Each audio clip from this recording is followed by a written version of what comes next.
آپ لوگ خیریت سے ہوں گے۔ مجھے پتہ ہے کہ آپ مصروف ترین لوگ ہیں، اپنی مصروفیت سے چند منٹ نکالیں اور سورۃ الفاتحہ کی آیت نمبر 3 کا ترجمہ و تفسیر کو سمجھنے کی کوشش کریں۔ مالک یوم الدین، روز جزا کا مالک۔ تفسیر صراط الجنان، مالک یوم الدین، جزا کے دن کا مالک۔ جزا کے دن سے مراد قیامت کا دن ہے۔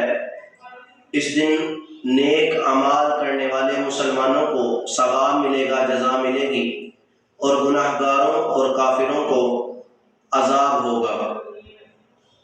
مالک اسے کہتے ہیں جو اپنی ملکیت میں موجود چیزوں میں جیسے چاہے تصرف کرے۔ اللہ تعالیٰ اگرچہ دنیا و آخرت دونوں جہانوں کا مالک ہے، لیکن یہاں قیامت کے دن کو بطور خاص ذکر اس لیے کیا گیا ہے تاکہ اس دن کی اہمیت دل میں بیٹھے۔ نیز دنیا کے مقابلے میں آخرت میں اللہ تعالیٰ کے مالک ہونے کا ظہور زیادہ ہوگا، کیونکہ اس دن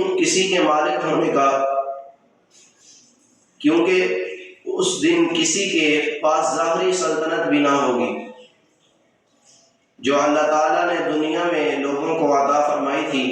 اس لیے یہاں خاص طور پر قیامت کے دن کی ملکیت کا ذکر کیا گیا ہے۔